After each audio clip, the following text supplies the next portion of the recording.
যদি বলে নদী আমার দিকে তাকাও, আমার পানির তৃষ্ণা পেয়েছে, আমার পিপাসা পেয়েছে, আমাকে পানি এনে দাও। নদী ফেটা পড়ছে, নদী এসে আমার মুখের মধ্যে পানি দিবে। নিকটবর্তী থাকি। মুহাদ্দিসিন ইকরাম বলেন কেমন নিকটবর্তী থাকে? বান্দার এই যে ঘাড়ের ভিতরে দুইটা রগ আছে, এই যে ঘাড়ের মধ্যে এখানে দুইটা রগ আছে, সাহা রগ বলা হয় এটাকে, সবচেয়ে নিকটবর্তী রগ। এই দুইটা রগ কাটা গেলেই মানুষ সাথে সাথে মারা যায়। আল্লাহ পাক রব্বুল আলামিন বলেন বান্দা, আল্লাহ পাক রব্বুল আলামিন বান্দার এই সাহা রগ থেকে আরো নিকটবর্তী থাকেন বলেন সুবহানাল্লাহ। অর্থাৎ আল্লাহ বান্দার এত নিকটবর্তী থাকে যে বান্দা আল্লাহকে স্পেশালি ডাইকে আনতে হবে না, কোন সর্দার মাতবরের মতো গিয়ে আল্লাহকে ডেকে আনতে হবে না, বরং আল্লাহকে দিলে দিলে একবার স্মরণ করলেই আল্লাহ পাক রব্বুল আলামিন শুনে যাবেন। আল্লাহকে শুধু স্মরণ করলেই কি হবে? আল্লাহ পাক রব্বুল আলামিন, কারণ আল্লাহ তো দিলের খবরও কি জানেন। এখন এই যে এতটা নিকটবর্তী থাকে, নিকটবর্তী থেকে আল্লাহ পাক রব্বুল আলামিন কি করেন? বান্দার জন্য স্পেশাল কি করেন? আল্লাহ পাক রব্বুল আলামিন বলেন ফাইন্নী করিব উজিবু দাওয়াতাদ দাঈ ইযা দাআন। বান্দা যখন আমার কাছে চায়, আমার কাছে দোয়া করে, আমার কাছে চাইবার আক্ষেপ করে, উজিবু দাওয়াতাদ দাঈ ইযা দাআন ফালিয়াস্তাজিবু লি ওয়া লিয়ুমিনু বি লাআল্লাহুম ইয়ারশুদুন। বান্দা যখন আমার কাছে চায়, আমার কাছে চাইবার উপক্রম হয়, আমার কাছে চাইবার জন্য বান্দা যখন উপস্থিতি নেয়, আমি বান্দার সমস্ত চাওয়াগুলোকে পাওয়ায় রূপান্তরিত করে দেয়। সমস্ত চাওয়াগুলোকে পাওয়ায় রূপান্তরিত করে দেন কে? আল্লাহ পাক রব্বুল আলামিন চাওয়াগুলোকে পাওয়ায় রূপান্তরিত করে দেন। কারণ হলো আল্লাহ পাক রব্বুল আলামিন প্রত্যেকটা বান্দার দোয়া কবুল করেন। বান্দা যেখানেই থাকুক না কেন, আল্লাহ পাক রব্বুল আলামিন বান্দার সাথে আছে, বান্দার দোয়া কবুল করেন। এর অসংখ্য নিদর্শন আল্লাহ পাক রব্বুল আলামিন কোরআন কারীমের ভিতরে দিয়ে দিয়েছেন। আল্লাহ পাক রব্বুল আলামিনকে যখন পানির নিচ থেকে, সমুদ্রের তলদেশ থেকে ডাক দেওয়া হয়, আল্লাহ পাক রব্বুল আলামিন ওই দোয়াও কবুল করেন। দোয়া করেছেন লা ইলাহা ইল্লা আনতা সুবহানাকা ইন্নী কুনতু মিনাজ জালিমিন। আল্লাহর কাছে দোয়া করেছেন সমুদ্রের তলদেশ থেকে, আল্লাহ রাব্বুল আলামিন দোয়া কবুল করেছেন। আদম আলাইহিস সালাতু ওয়াস সালাম দুনিয়ার মধ্যে থেকে আল্লাহর কাছে দোয়া করেছেন, আল্লাহ পাক রব্বুল আলামিন দোয়া কবুল করেছেন। ইব্রাহিম আলাইহিস সালাতু ওয়াস সালাম নমরুদের কুণ্ডলের ভিতরে থেকে আল্লাহর কাছে দোয়া করেছেন, দোয়া কবুল করেছেন কে? আল্লাহর কাছে হাত তুলে দোয়া করতে হয় না, আল্লাহর কাছে হাত তুলে দোয়া করতে হয় নাই, মনে মনে আল্লাহকে স্মরণ করেছেন। মনের খবর জানেন কে?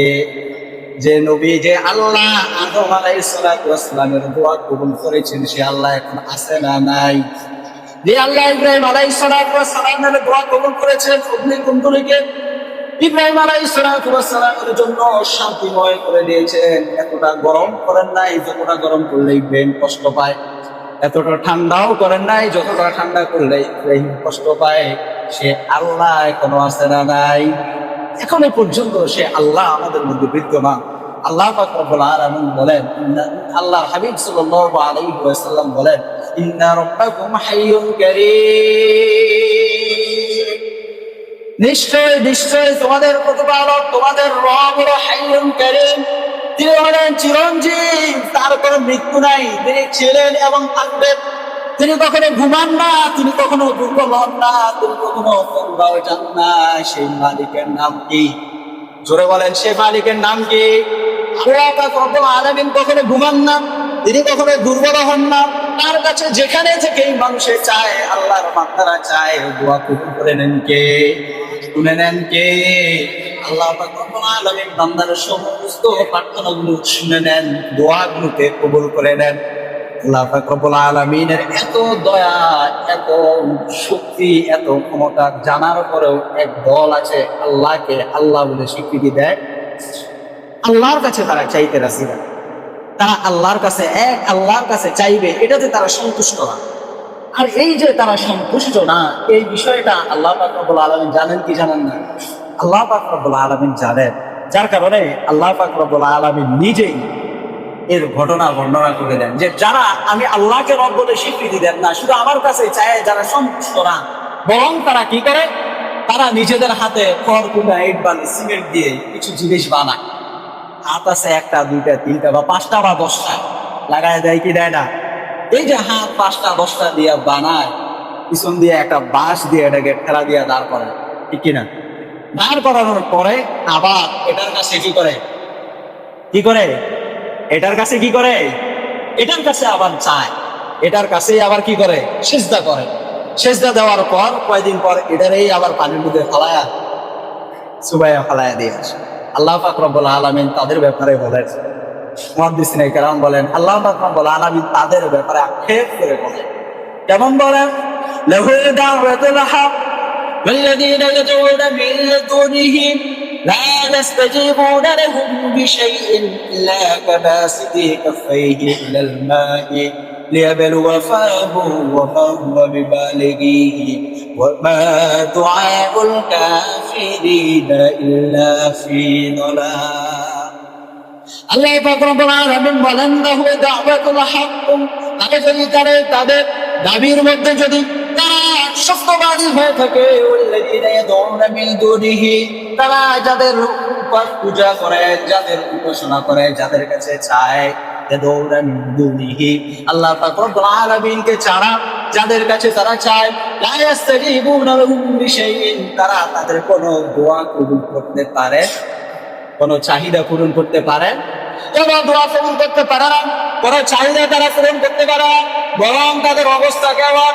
والذين يدعون من دونه لا يستجيبون لهم بشيء إلا كباسط كفيه إلى الماء ليبلو فاه وما هو ببالغه, তাদের চাওয়া হলো এমন নদীর পাশে দাঁড়িয়ে নদীকে উদ্দেশ্য করে হাত বাড়িয়ে দিয়ে কেউ যদি বলে, এ নদী আমার দিকে তাকাও, আমার পানির তৃষ্ণা পেয়েছে, আমার পিপাসা পেয়েছে, আমাকে পানি এনে দাও।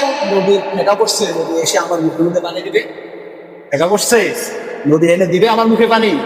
আল্লাহ পাক রব্বুল আলামিন বলেন, তাদের অবস্থা হলো এমন, নদীর সামনে দাঁড়িয়ে নদীকে বলে, এই নদী পানি দে, আমার মুখের সামনে পানিটা এনে দে, আমি খাই। তারা নিজের হাতে মূর্তি বানায়, নিজের হাতে কারুকার্য করে, নিজের হাতে তার চোখ লাগিয়ে দেয়, তার দুটা ঠোঁট লাগিয়ে দেয়, তার হাত লাগিয়ে দেয়, পা লাগিয়ে দেয়।